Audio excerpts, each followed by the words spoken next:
E aí, galera, tudo bem? Quem vai fazer a prova da UERJ específica de 2021 tem que ler Camões, o livro Soneto Camões. Bem, ele pertence ao classicismo. Tema da aula de hoje, aqui no canal do Monteiro. Vem comigo!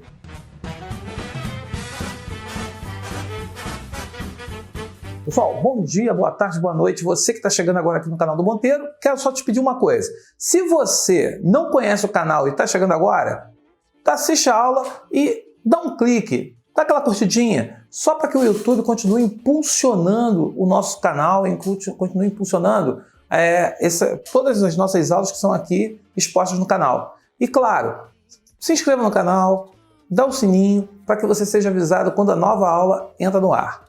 Tudo isso para levar você à aprovação. Lembrando, a concorrência está cada vez maior. Só é aprovado aqueles que estão se capacitando e aqueles que estão buscando a excelência.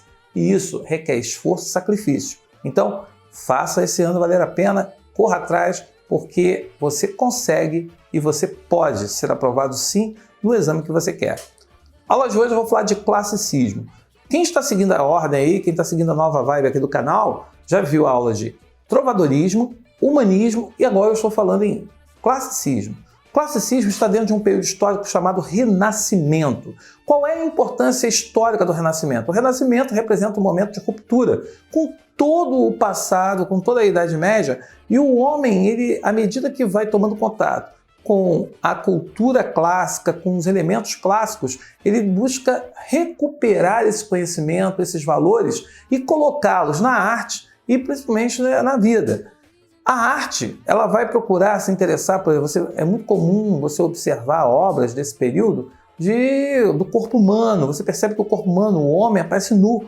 Então, essa coisa de colocar o corpo humano em evidência, buscar a simetria, o equilíbrio, a harmonia, não será apenas do corpo. A literatura também vai colocar isso. Então, quando você está falando desse período, só para você entender, o Renascimento, ele começa ali antes do século XVI, mas ele está inserido no século XIV e século XVI. Mas o século XVI, ele acaba ficando marcado porque o que nós temos aí? Nós temos as grandes navegações, nós temos as descobertas do Novo Mundo, nós temos o ouro que vem dessas novas terras. Isso faz o homem experimentar uma riqueza, um luxo, que faz com que ele se afaste de Deus e busque valorizar justamente o quê? As formas terrenas, a vida luxuosa aqui, materialista. Essa percepção de valorizar o que é terreno, o que é materialista, vai ao encontro da visão antropocêntrica do mundo. Então essa visão antropocêntrica, conciliada a esse materialismo, faz com que o homem ele acabe se afastando dos valores que eram pregados lá pela igreja em relação a Deus e a relação homem e Deus. E isso aí, é claro, vai surgir no contexto europeu a reforma religiosa. Então todo esse contexto histórico, pessoal, está dentro desse período que a gente conhece como Renascimento e a sua manifestação literária chamamos de classicismo. Bem, para falar de classicismo, a gente tem que lembrar o seguinte: duas marcas do classicismo aqui na Europa. Nós temos, primeiro, a questão da medida nova. São os versos decassílabos. Os versos decassílabos são muito importantes porque, segundo os poetas, os versos seriam muito mais musicais do que de 7 sílabas. E isso faria com que o poema se tornasse mais plástico, mais harmonioso, mais equilibrado. Segunda questão, eles adotam o soneto. O soneto, há uma questão ali racional no soneto. Você apresenta uma ideia numa primeira estrofe, você desenvolve nas estrofes intercaladas e na última estrofe você faz uma síntese. Então você tem ali quase como um exercício argumentativo dentro da estrutura dissertativa. Isso daí é uma característica que você vai encontrar dentro do texto desse período. E é claro, você vai encontrar Shakespeare, cara, nesse período. Só para você entender, a poesia de Shakespeare, o teatro de Shakespeare, está dentro desse contexto e que é muito importante para a humanidade. Agora, falando em Portugal, e a gente tem que entender Portugal porque, por conta da relação com o Brasil, Francisco Sá Miranda é o grande poeta. É um poeta português que está na Itália, que vai tomar contato com esses poetas e com esses artistas renascentistas e trará essas novidades para dentro de Portugal. E ele vai procurar escrever textos falando sobre essas questões amorosas, sobre a questão de racionalizar o comportamento humano. Ele vai procurar entender isso e colocar no seu texto. Agora, o grande nome é Camões. Camões, sem sombra de dúvidas, é o grande nome, o primeiro grande pilar da obra e da literatura portuguesa. Gil Vicente é importante? É, mas Camões ele dá uma grandiosidade e ele atinge uma importância, um patamar que ele vai justamente dar ao português que ele precisava, autoestima. Portugal havia descoberto a Terra? Sim. Ele havia brandido, vencido o oceano? Sim. Mas faltava um sentimento de autoestima. Quem vai dar esse sentimento? Camões.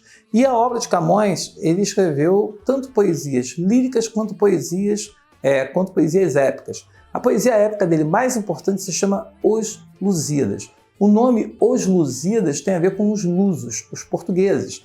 É uma obra épica. Lembrando que texto épico, quando se diz texto épico, eu estou dizendo para você o quê? Eu estou lendo uma narrativa em versos. É uma obra ambígua, né? Porque Camões ele mistura tanto caráteres antropocêntricos com teocêntricos, ele mistura mitologia clássica com valores cristãos. Mas ele tem ali o vice-almirante, né? Vice, Vasco da Gama, que vai estar conduzindo o povo português para vencer o desafio de chegar à Índia, contornando a África. E ali, claro, cada dificuldade, cada situação, como do gigante Adamastor, que se opõe aos portugueses, a cada vitória isso torna a viagem portuguesa ainda maior, ainda mais significativa. Você tem, mas quem vai fazer a UERJ, na verdade, né? Falar é fazer, aí, bota a imagem aí, porque eu falei bobagem.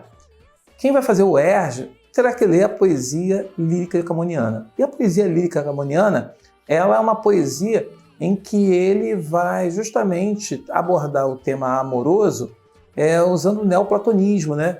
E dentro dessa linguagem racional, dessa linguagem que procura questionar, refletir sobre os sentimentos humanos, os valores humanos, tem o neoplatonismo, né?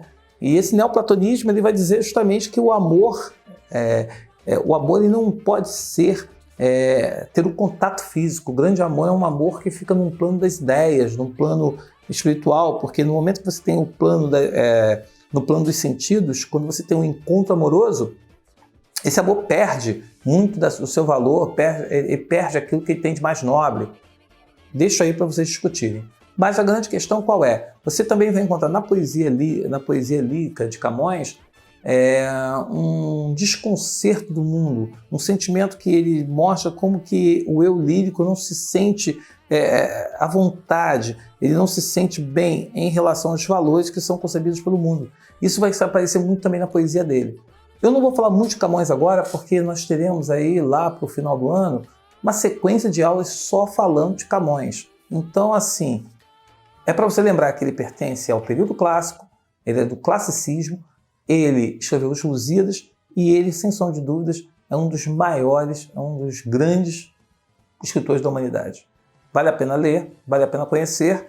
Quem não leu Os Lusíadas, leia, que é uma obra fantástica.